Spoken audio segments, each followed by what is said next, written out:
সবাইকে স্বাগত জানাচ্ছি আমাদের হাতে থাকা সর্বশেষ আন্তর্জাতিক সংবাদ ও বিশ্লেষণে। আপনাদের সাথে আছি আমি আমির হামজা। আসসালামু আলাইকুম। আমেরিকা কেন টানা ১৩তম রাতে ইরানের উপর হামলা করেনি? কখনো কি এমন হতে পারে যে মার্কিন প্রেসিডেন্ট ডোনাল্ড ট্রাম্পের বিরুদ্ধে তার নিজের সরকারের ভেতরেই বিদ্রোহ চলছে? তার নিজের ভাইস প্রেসিডেন্ট জেডি ভ্যান্স এবং আর্মি স্টাফের প্রধান জেনারেল ড্যান কেইন কি বিদ্রোহ করেছেন? এই কঠোর শব্দগুলো ব্যবহার করছি কারণ জেডি ভ্যান্স ও আর্মি স্টাফ প্রধান ট্রাম্পকে বলেছেন যে তাদের অস্ত্রের মজুদ ধীরে ধীরে শেষ হয়ে যাচ্ছে, এমন একটি যুদ্ধ যার কোনো অর্থ নেই, কোনো মানে নেই। আর কথা সেখানেই থেমে নেই। বড় খবর এসেছে যে আরবিলে পুরো মার্কিন অবকাঠামো ইরান ধ্বংস করে দিয়েছে। একই সঙ্গে ইরান বলেছে হরমুজে তাদের পূর্ণ নিয়ন্ত্রণ আছে। যদি আমেরিকা একটি সমান্তরাল রুট তৈরি করে, অর্থাৎ বর্তমান হরমুজ রুটের পাশে আরেকটি রুট খোলে, তাহলে এর পরিণতি খুব খারাপ হবে। আমেরিকা ও ইরানের মধ্যে চলমান এই সংঘাত নিয়ে আলোচনা করছি। সিএনএন জানাচ্ছে এই তথাকথিত বিদ্রোহের কথা, যেখানে জেনারেল ড্যান কেইন ও ভাইস প্রেসিডেন্ট জেডি ভ্যান্স ট্রাম্পকে উপদেশ দিয়েছেন। ভাইস প্রেসিডেন্ট জেডি ভ্যান্স এবং মার্কিন সেনাবাহিনীর জয়েন্ট চিফ অফ স্টাফের চেয়ারম্যান জেনারেল ড্যান কেইন উভয়েই ইরানের সঙ্গে যুদ্ধ আরও বাড়ানোর ব্যাপারে উদ্বিগ্ন প্রকাশ করেছেন। সিএনএনের মতে শুক্রবার হোয়াইট হাউসে অনুষ্ঠিত বৈঠকে প্রেসিডেন্ট ডোনাল্ড ট্রাম্প বিবেচনা করছিলেন যুদ্ধ আরও এগিয়ে নেওয়া হবে কিনা। ট্রাম্পের মনোভাবে কেন পরিবর্তন এসেছে? জেডি ভ্যান্স ও ড্যান কেইন কি বলেছেন? জেনারেল ড্যান কেইন কি বলেছেন যে ট্রাম্প এই বিষয়ে ভাবছেন এবং ১৩তম দিনে বোমাবর্ষণ হয়নি? শুক্রবার রাতে আমেরিকা ইরানের উপর বোমাবর্ষণ সাময়িকভাবে বন্ধ রেখেছে। প্রায় ২ সপ্তাহ ধরে প্রতি রাতে হামলা চলছিল। মার্কিন প্রতিরক্ষা মন্ত্রণালয়ের একটি সূত্র শনিবার সিএনএনকে জানিয়েছে যে আপাতত সামরিক অভিযান স্থগিত আছে। সূত্রগুলোর মতে শুক্রবারের বৈঠকে জেনারেল কেইন বিশেষভাবে আমেরিকার অস্ত্র ও গোলাবারুদের মজুদ নিয়ে উদ্বেগ প্রকাশ করেছেন। তিনি যুদ্ধ বাড়লে সম্ভাব্য ক্ষতির কথাও বলেছেন। এক সূত্রের মতে কেইন ট্রাম্পকে বলেছেন মার্কিন সেনাবাহিনীর সামনে যে সামরিক বিকল্পগুলো আছে সেগুলো সফলভাবে সম্পন্ন করা সম্ভব, কিন্তু এর সঙ্গে সতর্ক করেছেন যে এমন করলে গুরুতর পরিণতি হতে পারে। এই গুরুতর পরিণতি কি? মার্কিন প্রেসিডেন্ট ডোনাল্ড ট্রাম্পের সামনে তার ভাইস প্রেসিডেন্ট ও জেনারেল কেইন ছিলেন, কিন্তু বুঝতে হবে এই মুহূর্তে মার্কিন প্রেসিডেন্টের উপর ৩টি প্রভাব কাজ করছে। প্রথমত, ইসরায়েলের প্রধানমন্ত্রী বেঞ্জামিন নেতানিয়াহু, যিনি এই সংঘাতে চালকের আসনে আছেন। দ্বিতীয়ত, মধ্যবর্তী নির্বাচন। এই মুহূর্তে মার্কিন প্রেসিডেন্ট মধ্যবর্তী নির্বাচন নিয়ে অত্যন্ত উদ্বিগ্ন। তৃতীয়ত, ইরান যেভাবে ধ্বংসযজ্ঞ চালাচ্ছে। উভয় সূত্রের মতে বৈঠকে ট্রাম্পের সামনে বেশ কয়েকটি উদ্বেগ তুলে ধরা হয়েছে, যার মধ্যে আমেরিকার অস্ত্র ও গোলাবারুদের মজুদের বিষয়ও ছিল। আপাতত স্পষ্ট নয় যে অস্ত্রের মজুদের উদ্বেগ নাকি যুদ্ধ আরও বাড়ানোর সতর্কতাই মূল কারণ ছিল, যার জন্য আমেরিকা টানা কয়েক রাতের হামলা বন্ধ রেখেছে। এটাও স্পষ্ট নয় যে এই স্থগিতাদেশ আরও চলবে কিনা। হোয়াইট হাউসের কমিউনিকেশনস ডিরেক্টর স্টিভেন চিয়াং বলেছেন, প্রেসিডেন্ট ট্রাম্প সবসময় বলে আসছেন যে তিনি আলোচনার মাধ্যমে সমাধান চান, কিন্তু যদি ইরান হরমুজ প্রণালীতে বা আমেরিকার মিত্র দেশগুলির বিরুদ্ধে সন্ত্রাসবাদী কার্যক্রম অব্যাহত রাখে, তাহলে সব বিকল্প খোলা আছে। হামলার উপর আপাতত স্থগিতাদেশ। আমেরিকা ইরানের উপর টানা ১২-১৩ রাতের হামলার পর শুক্র ও শনিবার কোনো নতুন হামলার ঘোষণা করেনি, যদিও পুরোপুরি স্পষ্ট নয় যে আমেরিকা এই ২ দিনে ইরানের বিরুদ্ধে কোনো সামরিক অভিযান চালিয়েছে কিনা। অন্যদিকে লোহিত সাগরে উত্তেজনা বেড়েছে। ইয়েমেনের হুথি বিদ্রোহীরা বলেছে তারা শনিবার লোহিত সাগরের তীরে সৌদি আরবের ঘাঁটিগুলোকে লক্ষ্য করেছে। এর আগের দিন সৌদি আরব হুথিদের উপর হামলা করেছিল। সৌদি আরবের দাবি এসব হামলা হুথিদের বাণিজ্যিক জাহাজ লক্ষ্য করার জবাবে করা হয়েছে। কুয়েত পুরোপুরি সৌদি আরবের পাশে দাঁড়িয়েছে।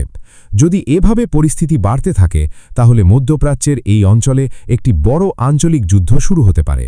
তবে ইরান পুরোপুরি একা নয়, তার সঙ্গে বিভিন্ন বিদ্রোহী গোষ্ঠী আছে, রাশিয়া ও চীনও রয়েছে। সেন্টকম অর্থাৎ মার্কিন সেন্ট্রাল কমান্ড বলেছে বর্তমান ঘটনা প্রবাহের উপর তাদের নজর আছে। সেন্টকম একটি ভিডিও প্রকাশ করেছে যেখানে মার্কিন সেনারা বাণিজ্যিক জাহাজে উঠতে দেখা যাচ্ছে। ইরানের বিরুদ্ধে আমেরিকার সামুদ্রিক অবরোধ এখনও চলছে। মার্কিন কর্মকর্তারা বলেছেন এখন পর্যন্ত ১২টি বাণিজ্যিক জাহাজ ফেরত পাঠানো হয়েছে। যেসব জাহাজ বারবার সতর্ক উপেক্ষা করেছে সেগুলোকে মার্কিন সেনা আটকেছে বা এগোতে দেয়নি। আল জাজিরা ইংলিশের খবরে ইরানি সেনামুখপাত্র মোহাম্মদ আকরম নিয়া দাবি করেন, ইরাকের আরবিলে প্রায় সব মার্কিন সামরিক অবকাঠামো সাম্প্রতিক আইআরজিসি হামলায় ধ্বংস হয়েছে। কুয়েত, বাহরাইন, কাতার ও ইরাকের আরবিলে বড় মার্কিন উপকাঠামো রয়েছে। ৪০ দিনের যুদ্ধেও ইরান বেশ কয়েকটি থার্ড মিসাইল ডিফেন্স সিস্টেম ধ্বংস করেছিল। এখন ইরান দাবি করছে আরবিলে পুরো মার্কিন সামরিক অবকাঠামো তারা ধ্বংস করেছে। ইরানের এই দাবির বিরুদ্ধে আমেরিকা এখনও কোনো প্রতিবাদ করেনি বা ভুয়া খবর বলে খারিজ করেনি। ইরান বলছে যতক্ষণ না ভাঙবে ততক্ষণ ছাড়বে না।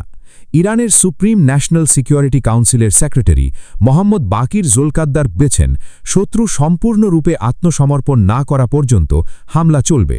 তিনি বলেছেন, এই হামলা মিনাব ও লামারদের শিশুদের মৃত্যুর প্রতিশোধ নেওয়ার জন্য চালানো হচ্ছে।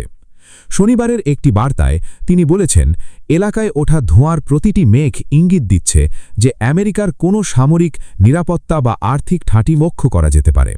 তিনি আরও বলেছেন, ইরানি যোদ্ধাদের ধারাবাহিক ও সঠিক হামলা ইরানি জনগণের ক্ষোভের জবাব। শত্রু সম্পূর্ণ ঘুটিয়ে না পড়া এবং মিনাব লামারদের নিরপরাধ শিশুদের রক্তের প্রতিশোধ না নেওয়া পর্যন্ত এসব হামলা চলবে। ইরানের বিরুদ্ধে আমেরিকা ও ইসরায়েলের যুদ্ধ ২৮ ফেব্রুয়ারি শুরু হয়েছিল এবং এখন পঞ্চম মাসে পৌঁছেছে। ৮ এপ্রিল ৪০ দিনের লড়াইয়ের পর ইরানের পূর্তি বালানিজ্যুক সামরিক পদক্ষেপ ও হরমুজ প্রণালীর উপর তার নিয়ন্ত্রণের কারণে আমেরিকা ও ইসরায়েল যুদ্ধবিরতিতে রাজি হয়েছিল। এখন ইরান স্পষ্ট করে বলছে হরমুজে তাদের পূর্ণ নিয়ন্ত্রণ আছে এবং তারা এটি সহ্য করবে না। ইরানের পররাষ্ট্রমন্ত্রী আব্বাস আরাগাচি বলেছেন, যদি আমেরিকা একটি সমান্তরাল রুট তৈরি করে তাহলে তার মূল্য দিতে হবে। ইরানের পররাষ্ট্রমন্ত্রী বলেছেন, আমেরিকা ইচ্ছাকৃতভাবে ইরান আমেরিকা চুক্তির লঙ্ঘন করেছে। আমেরিকা হরমুজ প্রণালীতে জাহাজের জন্য আলাদা পথ খুলেছে এবং জাহাজগুলোকে ইরান নির্ধারিত পথ থেকে সরিয়ে অন্যদিকে পাঠাতে শুরু করেছে। শনিবার ইরানি সংবাদপত্রে প্রকাশিত সাক্ষাৎকারে আরাগাচি বলেছেন, ইসলামাবাদ চুক্তির অনুচ্ছেদ ৫ একদম স্পষ্ট এবং এতে কোনো ভুল বোঝাবুঝির স্কোপ নেই। তার মতে বিষয়টি শুধু ভুল বোঝাবুঝির ছিল না, আমেরিকা সেই পথের পাশাপাশি আরেকটি পথ তৈরি করতে জোর দিচ্ছিল যা ইরান হরমুজ দিয়ে জাহাজের নিরাপদ ও বাধাহীন চলাচলের জন্য নির্ধারণ করেছিল। আরাগাচির মতে আমেরিকা জাহাজগুলোকে ইরান নির্ধারিত নিরাপদ পথ থেকে সরিয়ে অন্যদিকে যেতে বলেছে এবং উৎসাহ দিয়েছে।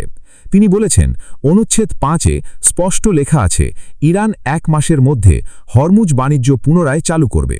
এই ১ মাস সমুদ্র থেকে মাইন সরানো এবং অন্যান্য প্রয়োজনীয় কাজ শেষ করার জন্য রাখা হয়েছিল যাতে জাহাজ চলাচল পুরোপুরি স্বাভাবিক হয়। প্রাথমিক চুক্তি অনুযায়ী ৬০ দিন পর্যন্ত এই সেবা বিনামূল্যে দেওয়া হতো। এরপর ইরান ও ওমান মিলে এই গুরুত্বপূর্ণ সামুদ্রিক পথের পরবর্তী ব্যবস্থাপনা ও সেবা নিয়ে আলোচনা করবে। সুতরাং স্পষ্ট যে অনুচ্ছেদ ৫-এর লঙ্ঘনের অভিযোগ ইরান আমেরিকার বিরুদ্ধে তুলছে।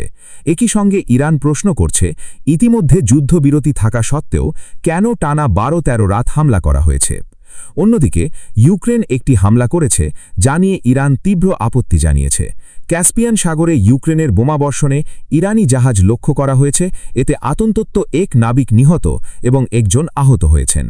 এরপর ইরান ইউক্রেনের কূটনৈতিকদের তলব করেছে। ইউক্রেনের দাবি, তাদের লক্ষ্য ছিল রুশ জাহাজ যেখানে ইরান সংক্রান্ত সামরিক সরঞ্জাম বহন করা হচ্ছিল। প্রেসিডেন্ট ভলোডিমির জেলেন্সকি বলেছেন, রাশিয়া মধ্যপ্রাচ্যে ইরানি সামরিক অভিযানে সাহায্য করছে। এর অর্থ ইউক্রেন এখন সরাসরি এই সংঘাতে জড়িয়ে পড়েছে। ৪০ দিনের যুদ্ধ শেষ হবার পর থেকে রাশিয়া ক্রমাগত ড্রোন ও মিসাইলের যন্ত্রাংশ ইরানে পাঠাচ্ছিল এবং আমেরিকা যে কোনো মূল্যে তা আটকাতে চাইছে। এখন ইউক্রেন এই খেলায় নেমে পড়ায় বিষয়টি আরও জটিল হয়ে উঠছে। ইউক্রেন হামলা করলে রাশিয়া জবাব দেবে, রাশিয়া জবাব দিলে আমেরিকার আপত্তি হবে। ইতিহাস সাক্ষী, এমন ছোট ছোট ঘটনা বড় যুদ্ধ শুরু করতে পারে। আমি শুধু সতর্ক করছি, হতে পারে আমি ভুল প্রমাণিত হব। আমি ভবিষ্যৎ দেখিনি। চলমান ঘটনা প্রবাহের বিশ্লেষণই আপনাদের সামনে তুলে ধরছি এবং এগিয়েও চলব। আল্লাহ হাফেজ।